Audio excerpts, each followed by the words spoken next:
Bonjour et bienvenue sur Conscience et dans les chroniques de Sébastien Perilla. Aujourd'hui, nous allons aborder the sujet, l'amour et les relations. L'amour authentique quand aimer ne suffit pas. Bonjour Sébastien, comment vas-tu bien aujourd'hui? Ça va bien, Sophie? Et toi, comment tu vas? Écoute, impeccable, nous allons parler d'amour, donc ça me va. Alors, qu'est-ce qui différencie l'amour authentique justement d'un attachement ou d'une dépendance affective? Il y a une chose que peu de gens osent regarder en face. Parce que aimer ne suffit pas. On peut aimer quelqu'un très fort, et pourtant, bah, là où le blesser. On peut aimer de tout son cœur, mais depuis ses peurs, ses blessures et ses masques, tu vois, ça fonctionne pas terrible. Parce qu'il existe en fait plusieurs formes d'amour, entre guillemets, et toutes ne sont pas authentiques.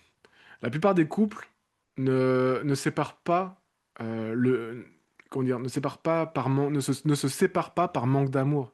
Ils se séparent parce qu'ils ont confondu l'amour avec l'attachement, la dépendance, la peur d'être seul, la routine, les habitudes, les blessures non réglées. Alors pourquoi au fond alors c'est quoi au fond en fait la différence?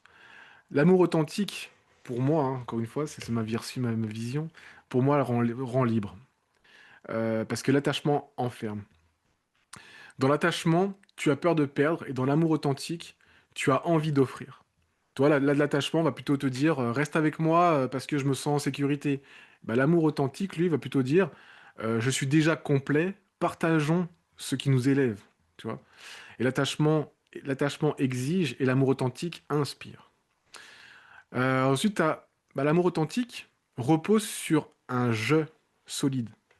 Tu vois, parce que la dépendance repose sur un je qui est plutôt fragile. Euh, Quand tu manques d'estime, de confiance, d'identité personnelle, bah, tu vas chercher dans l'autre ce que tu n'arrives pas à trouver en toi. Et sans t'en rendre compte, eh ben, tu transformes ta relation en perfusion émotionnelle. Tu vois, comment il s'appelle? Bruce Lipton qui l'explique très bien. L'amour ne peut pas guérir une identité fracturée. Si tu n'es pas aligné avec toi-même, tu vas aimer avec tes masques. Et tes masques, bah, ils finissent toujours par demander à l'autre de le combler, ce que tu ne peux pas remplir. Et l'amour authentique, lui, bah, naît entre deux êtres qui se choisissent, tu vois, et pas qui se sauvent. L'amour authentique va plutôt dire la vérité. Et la dépendance va construire des masques. Dans une relation authentique, tu ne peux pas dire ce que tu ressens. Dans une relation authentique, justement, tu peux dire ce que tu ressens. Tu peux mettre des limites. Tu peux être toi sans avoir peur de perdre l'autre. Et dans la dépendance, bah, tu caches. Tu caches ta colère par peur de déplaire, ta tristesse par peur d'être rejeté, tes besoins par peur d'être abandonné. L'amour authentique, toi, tolère la vérité, mais la dépendance ne supporte pas le silence. L'amour authentique aussi, tu vois, cherche l'élévation, et la dépendance cherche la survie. Dans l'amour authentique, on se pousse l'un à l'autre à grandir. On parle de projet, de vision, de sens. On parle de deux vies complètes pour en créer une troisième, qui est la vie de couple, tout simplement. Et la dépendance tout tourne autour de ne pas perdre l'autre, de ne pas être seul, ne pas être abandonné. Et quand la vie tourne autour de la peur, bah, ce n'est pas de l'amour, c'est plutôt de la survie, mais à deux. L'amour authentique, c'est aussi s'enraciner dans la conscience, parce que l'attachement s'enracine dans le passé. L'amour authentique, c'est ce que tu vis quand tu n'aimes plus avec tes blessures. C'est quand tu ne confonds plus un silence avec du rejet, un désaccord avec un abandon, une distance avec de l'indifférence. Non, tu vois l'autre pour ce qu'il est et pas pour son passé qu'il a projeté, qu'il projette. Tu vois, l'attachement vit dans l'ancien alors que l'amour authentique vit plutôt dans le vrai. L'amour authentique, ce n'est pas moins intense, comme certains peuvent le dire. Il est beaucoup plus stable, plus profond, plus mature. Il ne fait pas vibrer comme un feu d'artifice, mais plutôt il fait vibrer comme un foyer, tu vois, comme le feu d'un foyer. Il ne te brûle pas, mais il t'apaise. Il ne, il te met pas dans la dépendance. Bien au contraire, il t'ancre en fait. Son intensité, elle est saine, elle est durable, elle est vraiment enracinée. Et c'est là la différence entre une passion qui t'éteint et une relation qui t'éveille. Tu vois, en résumé, l'amour authentique ne ressemble pas à ce que l'on peut voir dans les films. Ce n'est pas basé sur du vide ou un manque ou de la peur. Il naît quand deux personnes se choisissent enfin la vérité plutôt que les masses, tu vois, choisissent plutôt la liberté plutôt que la possession et l'évolution plutôt que la survie. L'attachement dit plutôt j'ai besoin de toi pour vivre, alors que l'amour authentique dit plutôt je te choisis pour grandir. Quels sont les piliers concrets que tu proposes justement pour nourrir un amour vivant et durable? Un amour authentique ne tient pas tout seul. Ce n'est pas un coup de chance, ni une alchimie magique qu'on espère entretenir par miracle, hein. Un amour vivant, ça se construit, ça se nourrit, ça s'entraîne, ça s'entretient avec conscience, cohérence et courage. Pour moi, il y a des piliers qui sont essentiels. Je travaille depuis des années dans mes que je travaille depuis des années dans mes accompagnements. Et quand un couple commence à les intégrer, bah, l'amour cesse d'être un combat. Il devient juste, comment dire, il redevient une évidence en fait, tout simplement. Donc très important. Donc le premier point, ce que je dirais, c'est la communication, la vraie, pas celle qu'on porte, mais celle où on se dit les choses, tu vois. Communiquer, ce n'est pas échanger des informations, c'est se révéler, c'est dire ce qui fait peur, c'est ce qui touche, ce qui nous blesse, c'est ce qui fait, ce qui nous fait douter aussi. C'est dire la vérité, même quand elle tremble en fait. La plupart des couples euh, ne manquent pas de mots, ils manquent d'honnêteté émotionnelle. La communication authentique, c'est voici ce que je ressens, c'est voici ce que j'ai besoin, voici ce que je vis en moi. C'est la base en fait, la base de tout. Le deuxième point, je dirais la confiance. Alors pas juste, je ne doute pas de toi, mais je veux être moi-même avec toi. Toi, je veux être moi avec toi. Et la vraie confiance, c'est la sécurité d'être soi, de ne pas jouer un rôle, de ne pas avoir peur d'être jugé, moqué ou comparé. Quand tu dois cacher une part de toi pour que ta relation tienne, bah ça, pour moi, honnêtement, ce n'est pas de l'amour, c'est plutôt un combat. La confiance, c'est l'espace où chacun peut déposer son monde intérieur sans crainte d'être blessé. Ensuite, le troisième point, c'est respecter les règles du couple, celles qui sont créées ensemble.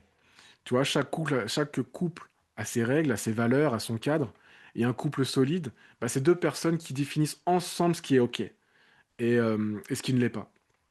Les règles d'un couple, bah, ce n'est pas des frontières, hein, bien au contraire. Ce n'est pas non plus des prisons, parce qu'elles protègent, elles clarifient, elles alignent. Et sans les règles, tout est flou. Et dans le flou, bah, les blessures, c'est là où que les blessures vont s'installer. Le quatrième point, je dirais, très important, l'écoute profonde. Très peu de gens, malheureusement, sont dans l'écoute profonde. Alors pas pour répondre, mais plutôt pour comprendre. La majorité des conflits viennent du fait que l'on parle et que l'autre se défend. Et là, tu vois, personne n'écoute. Et tout le monde bah, protège son propre ego, tu vois. L'écoute authentique, c'est accepter que l'autre vive quelque chose que tu ne comprends pas encore. C'est reconnaître son expérience sans minimiser la tienne. C'est pardon, c'est je comprends, euh, je t'entends, je te comprends, enfin, je suis là en fait, tout simplement. Et ça semble simple, mais c'est révolutionnaire d'être comme ça. Ensuite, l'admiration réciproque, je dirais. Voir le meilleur chez l'autre. Pour moi, l'amour meurt quand on cesse de s'admirer. Quand on ne voit plus l'autre comme un choix, mais comme une habitude. Tu vois, regarder son partenaire avec admiration, ce n'est pas le mettre sur un piédestal, hein. Bien au contraire. Reconnaître sa force, reconnaître son courage, son évolution, son chemin. Et un couple meurt rarement dans l'absence d'amour. Il meurt dans l'absence d'admiration. Et un autre point qui est important, c'est l'identité personnelle. Rester soi dans le nous. Rester soi-même dans le nous. Le couple n'est pas une fusion, malheureusement. Enfin, ce qu'il faut comprendre, pour moi, ce qui est important, c'est que le couple n'est pas une fusion. C'est une danse entre deux identités deux identités solides. Si tu te perds dans l'autre, tu ne peux pas apporter quoi que ce soit dans la relation. Parce que l'amour authentique, c'est toi plus moi égale le nous, mais pas toi plus moi égale toi ou moi. Je sais pas si vous vous suivez. C'est une relation où chacun continue d'exister, d'évoluer et de grandir. Ensuite, il y a un dernier point ou l'avant-dernier, je ne sais plus. euh, le désir et l'érotisme, ça reste une part vivante dans le couple et très important dans cette part-là. On sous-estime souvent la puissance de l'énergie érotique. Tu vois, elle n'est pas secondaire. C'est un langage du couple. Le lien puissant qui nourrit la complicité, la vérité, l'identité du duo. Tu vois, le désir ne disparaît pas par hasard. Il disparaît quand on cesse d'être présent, curieux, vivant, tu vois, vivant ensemble. L'érotisme, lui, bah, c'est ce qui nous rappelle que vous êtes partenaires et non colocataires. Et puis, ouais, je pense que c'est le dernier point. Le partage. Ça, c'est aussi quelque chose qui est très important. Il faut construire et pas seulement coexister. Tu vois, le couple, ce n'est pas deux personnes qui passent du temps ensemble. C'est deux êtres qui construisent quelque chose ensemble. Tu vois, des projets, des rêves, des expériences, une vision. Euh, Sans partage, bah, chacun vit à côté de l'autre. Mais avec le partage, tu vois, on se sent du même côté. Alors, en résumé, un couple ne tient pas par amour, il tient par communication, par la vérité, l'écoute, la confiance, le respect, l'admiration, la présence, la liberté et l'engagement mutuel. On oublie ça aussi. Ce sont des piliers, ce sont ces piliers-là en fait qui transforment les relations fragiles, qui, trans, qui transforment une relation fragile en un amour qui inspire, qui évolue et qui dure. Comment reconnaître justement les signes d'un amour qui s'étouffe sous les masques ou les attentes? Un amour ne s'éteint jamais d'un coup, soyons honnêtes. Il disparaît pas en une nuit, ni dans une dispute. Un amour, il s'étouffe lentement, sous des couches de silence, des non-dits, de rôles, de peur, d'attente. Et si tu n'apprends pas à reconnaître ces signes, eh ben, tu vas te réveiller un jour à côté de quelqu'un, mais alors complètement loin de toi, quoi, loin de lui en fait. Et je dirais, je vais vous montrer les signes précis, en fait, ceux que je vois chaque semaine dans mes accompagnements, ceux qui me disent qu'un couple ceux qui disent qu'un couple ne manque pas d'amour, mais manque plutôt de vérité. Par exemple, quand on ne se dit plus ce qu'on ressent, mais seulement ce qu'on fait, tu vois. Les conversations deviennent administratives. Tu passes à la pharmacie, on mange quoi ce soir, tu peux prendre les enfants. Il n'y a plus d'émotion, il n'y a plus de vulnérabilité, il n'y a plus de toi et moi en fait. Et quand le quotidien bah, remplace le partage intérieur, bah, l'amour commence à suffoquer. Il y a aussi bah, quand les masses prennent de la place, prennent la place du cœur, tu joues un rôle, tu caches ta colère, tu minimises ta tristesse, tu évites les conversations importantes, tu t'adaptes tellement que tu t'absentes de toi-même. On ne peut plus construire un couple solide avec une version filtrée de soi, en fait. Les relations, elles meurent dans ce que l'on n'ose pas dire. Il y a en trois, je dirais, quand on ne s'admire plus. Là, tu vois, l'admiration, c'est l'oxygène du couple. Euh, Quand tu ne vois plus la beauté ou l'effort, la force ou l'évolution de l'autre, bah alors tu ne vois plus la relation. Tu vois juste les habitudes. Un couple. Un couple n'étouffe pas par faute d'amour, il étouffe par faute de regard. Voilà. Quand les attentes remplacent les élans. Au début, tu donnes par amour. Mais avec le temps, bah, on attend par habitude. Et l'attente, bah, tue tout. La spontanéité, le désir, la curiosité, l'énergie du couple. Euh, Ce n'est plus j'ai envie de donner, mais tu devrais faire ça pour moi. Et l'amour, en fait, n'a jamais survécu au tu devrais. Il y a aussi quand le silence devient plus lourd que les mots. Tu vois, il y a deux silences, celui de la paix et celui de la distance. Celui qui nourrit et le silence qui nourrit et le silence qui sépare. Tu sens immédiatement si ce silence il est là pour un espace ou si c'est un mur. Quand on commence à vivre à côté au lieu de vivre ensemble. Ça, c'est souvent, voilà, ça m'est arrivé hein, de vivre en colocataire. Donc là, il faut partir. Donc le couple devient plutôt de la colocation émotionnelle. On partage le même toit, mais pas la même vie intérieure. C'est une routine bien huilée, mais un lien qui s'effrite. Alors on s'aime encore, mais depuis notre passé. On s'aime plus, voilà, et pas depuis notre présent. Et quand l'un des deux n'ose plus être lui-même, eh ben, c'est le signe là aussi le plus grave, le plus révélateur. Et quand l'un ne sait plus, et quand l'un se tait pour éviter le conflit, ou s'éteint pour maintenir la paix, ou s'adapte encore pour ne pas blesser l'autre, alors bah, l'amour est déjà en train de suffoquer. Parce que l'amour authentique respire dans la liberté, jamais dans l'autocensure. Et tu vois, quand le contact physique aussi, quand le contact physique diminue, sans explication, je parle pas seulement de sexualité, hein, je parle de gestes simples, une main posée, un regard qui s'attarde, tu vois, un câlin en passant. Euh, Quand le corps s'éloigne, bah, les liens intérieurs suivent. Euh, le toucher est l'un des premiers, pourtant le toucher est l'un des premiers baromètres du couple. Donc en résumé, tu vois, euh, un couple commence à s'étouffer quand on n'ose plus montrer tel que l'on est. Quand on s'adapte plus que on se révèle, quand on s'adapte plus qu'on se révèle, euh, quand on survit ensemble au lieu de grandir ensemble. Bah, tu vois, l'amour authentique ne meurt pas, il se cache derrière des masques qu'on a mis pour ne pas perdre l'autre. Peut-on justement réapprendre à aimer autrement, même après des blessures ou des ruptures? Alors je dirais oui, et honnêtement mille fois oui. Parce qu'on peut réapprendre à aimer autrement. Parce qu'on apprend de notre passé tout simplement. Mais pas en répétant les anciens schémas. On n'aime pas mieux parce qu'on on aime, comment dire, on n'aime pas mieux parce qu'on force, parce qu'on essaie d'oublier ou parce qu'on s'accroche à quelqu'un à nouveau. On aime mieux quand on devient quelqu'un de nouveau. La rupture ne détruit pas la capacité à aimer, elle détruit seulement l'ancien toi, l'ancien toi qui aime depuis ses peurs, depuis ses automatismes, depuis ses blessures. Et c'est précisément dans cette destruction de cet espace qui se crée, euh, qui se crée pour aimer autrement.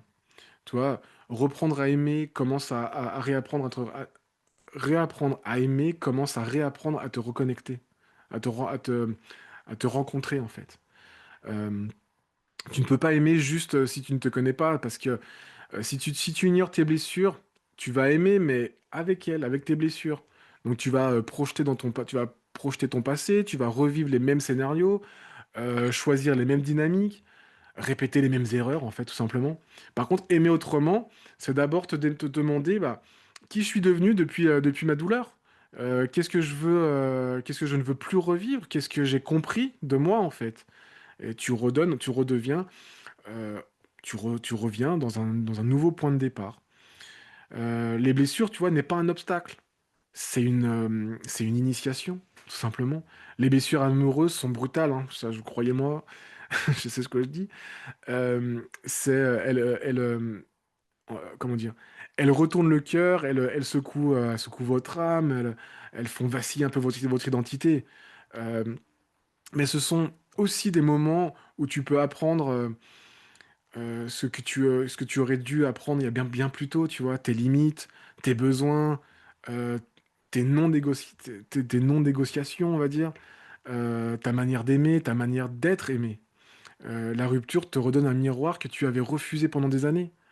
Et il me semble que c'est Tony Robbins qui disait, la douleur est un messager. Quand tu l'écoutes, tu changes. Et quand tu refuses, ben, elle revient. Il faut réapprendre à aimer.